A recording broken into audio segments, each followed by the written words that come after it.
T20 world cup में भारत के हाथों पाकिस्तान की हार और उसके बाद जो तूफान उठा है वो थमने का नाम ही नहीं ले रहा।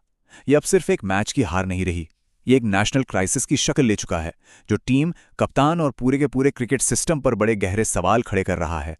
तो चलिए समझते हैं कि आखिर कैसे एक मैच ने इतनी बड़ी दरारें सामने लाकर रख दी। दिल खून के आंसू रो रहा है, ये एक पूर्व क्रिकेटर के शब्द हैं और ये शब्द काफ़ी हैं ये बताने के लिए कि पाकिस्तान में इस हार को लेकर कैसा दर्द महसूस किया जा रहा है। ये सिर्फ एक खेल में हार नहीं थी, ये एक इमोशनल सैलाब था जिसने पाकिस्तान क्रिकेट की वो परतें भी उधेड़ दी जो शायद अब तक छुपी हुई थीं। और यही वो सवाल है जो आज हर किसी के जहन में है। आखिर कैसे एक हार ने टीम की यूनिटी, कप्तान की काबिलियत और पूरे क्रिकेटिंग सिस्टम की बुनियाद पर ही इतने गंभीर सवाल खड़े कर दिए। चलिए इस पूरे मामले की तह तक चलते हैं। तो कहानी शुरू होती है उस मैच से जहां से सारा हंगामा खड़ा हुआ। न्यूयॉर्क का वो मैदान जो जीत की उम्मीदों का गवाह बनने वाला था, वो एक बुरे सपने जैसा बन गया। देखिए, गुस्सा सिर्फ हार का नहीं है, गुस्सा हारने के तरीके का है। पाकिस्तान ने एक जीता जिताया मैच गंवा दिया। सोचिए, एक मामूली सा टारगेट, दुनिया के सबसे बेहतरीन बॉलिंग अटैक में से एक आपके पास, सब कुछ फेवर में था, लेकिन उसके बावजूद भी टीम का इस तरह से बिखर जाना, बस यही वो वजह थी जिसने फैंस के गुस्से को भड़का दिया। अब जरा उन पलों की बात करते हैं, उन गलतियों की जिन्होंने जीत को हार में तब्दील कर दिया।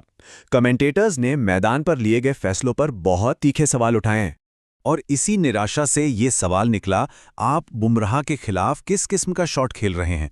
जरा सोचिए, इंडिया का सबसे बड़ा बॉलर, मैच का सबसे नाजुक मोड़, और उस मौके पर एक इतना गैर जिम्मेदाराना शॉट। क्रिटिक्स के लिए ये सिर्फ एक गलती नहीं थी, ये इस बात का सबूत था कि टीम प्रेशर में कैसे बिखर जाती है। लेकिन बात सिर्फ एक शॉट की नहीं थी। पूर्व क्रिकेटरों ने कई और गलतियों की तरफ इशारा किया। कहा गया कि किसी भी बल्लेबाज ने जिम्मेदारी लेकर मैच फिनिश करने की हिम्मत ही नहीं दिखाई। और तो और, खुद कप्तान का स्ट्राइक रेट T20 के हिसाब से बहुत ही धीमा था, जिसने बाकी टीम पर प्रेशर और बढ़ा दिया। मैदान की गलतियों से आगे बढ़ें तो अब उन आरोपों पर नजर डालनी होगी जो टीम के अंदर के माहौल को लेकर लग रहे हैं। और यकीन मानिए, ये आरोप कहीं ज्यादा गंभीर हैं। ये एक बहुत ही विस्फोटक इल्जाम है। कमेंटेटर्स का कहना है कि मैदान पर 11 खिलाड़ी नहीं, बल्कि अलग अलग ग्रुप्स खेल रहे थे। और जब खिलाड़ी एक दूसरे के लिए नहीं, बल्कि अपने पर्सनल स्टैट्स और अपनी जगह बचाने के लिए खेलने लगें, तब टीम की हार तो लगभग पक्की हो ही जाती है। और जैसे ही टीम के अंदर की इन दरारों की बात शुरू हुई, सारी उंगलियां सीधे कप्तान बाबर आजम की तरफ उठ गईं। उनके किंग के टाइटल पर ही सवालिया निशान लग गया। क्रिटिक्स ने बाबर आजम के आंकड़ों को एक बिल्कुल नए नजरिए से सामने रखा। जरा ये नंबर देखिए, 1400। ये वो रन हैं जो बाबर ने उन T20 मैचों में बनाए हैं जिनमें पाकिस्तान हारा है, और ये दुनिया में तीसरा सबसे बड़ा आंकड़ा है। और इसी आंकड़े को दिखाकर ये तीखा सवाल पूछा गया, ये स्टैट्स कौन से किंग के हैं? आलोचकों का तर्क बिल्कुल साफ है कि अगर आपके रन टीम को बड़े और जरूरी मैच जिता ही नहीं सकते, तो फिर किंग जैसे टाइटल का आखिर फायदा क्या है? और बात सिर्फ एक मैच की नहीं है। इल्जाम है कि कप्तानी के दौरान एक मजबूत मिडिल ऑर्डर बना ही नहीं पाए। डोमेस्टिक क्रिकेट के टैलेंट को इग्नोर करके दोस्तों को टीम में जगह दी गई और एक ऐसी टीम बना ली जहां कप्तान को कोई चैलेंज करने वाला ही ना हो। मतलब परफॉर्मेंस से ज्यादा वफादारी को अहमियत दी गई। अब आलोचना का दायरा सिर्फ खिलाड़ियों से बढ़कर पूरे क्रिकेट सिस्टम पर आ गया है। कहा जा रहा है कि प्रॉब्लम सिर्फ कुछ खिलाड़ियों में नहीं, बल्कि पूरी की पूरी व्यवस्था में है।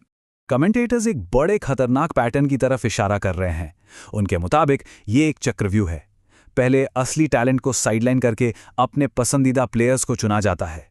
फिर जब टीम बड़े टूर्नामेंट में हार जाती है तो गलतियों को सुधारने की बजाय PR एजेंसियों के जरिए सहानुभूति बटोरने का ड्रामा शुरू हो जाता है।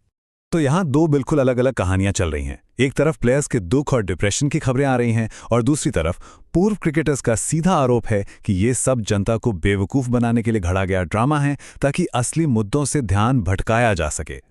ये एक और बहुत ही गंभीर आरोप है। कहा यह जा रहा है कि जो पैसा क्रिकेट का इंफ्रास्ट्रक्चर सुधारने या नया टैलेंट खोजने में लगना चाहिए था, वो पैसा सोशल मीडिया पर एक झूठी इमेज बनाने में खर्च कर दिया गया। और अब हम इस पूरे विश्लेषण के आखिरी और शायद सबसे जरूरी हिस्से पर आते हैं, जहां समस्या की गंभीरता को एक अलग ही लेवल पर बताया गया है और उसके लिए उतने ही कठोर उपाय भी सुझाए गए हैं। ये एक बहुत पावरफुल लाइन है। इसका मतलब है कि समस्या कैंसर जितनी गहरी और गंभीर है, यानी पूरा का पूरा सिस्टम बीमार है, और जो छोटे-मोटे बदलाव किए जा रहे हैं वो पैरासिटामॉल की गोली की तरह हैं, जो असल बीमारी का इलाज तो कर ही नहीं सकते। तो आखिरी डायग्नोसिस यही है। क्रिटिक्स का मानना है कि असली सड़न एक दो प्लेयर्स में नहीं बल्कि पूरे सिस्टम में है, सिलेक्शन पॉलिसी से लेकर क्रिकेट बोर्ड के कल्चर तक। और जब तक इस जड़ को नहीं काटा जाएगा तब तक एक दो खिलाड़ियों को बदलने से कुछ भी हासिल नहीं होगा। और इस कैंसर के लिए जो इलाज सुझाया गया है वो भी उतना ही कठोर है, एक हार्ड रीसेट। कहा जा रहा है कि इस पूरी टीम को हटाओ और वापस डोमेस्टिक क्रिकेट में भेजो, जहां उन्हें 3 साल तक परफॉर्म करके अपनी काबिलियत साबित करनी होगी। सिलेक्शन का आधार दोस्ती नहीं, सिर्फ और सिर्फ परफॉर्मेंस होना चाहिए, ताकि नए टैलेंट के लिए दरवाजे खुलें। ये शब्द ये उस चरम गुस्से और निराशा को दिखाते हैं जो इस हार के बाद महसूस की गई।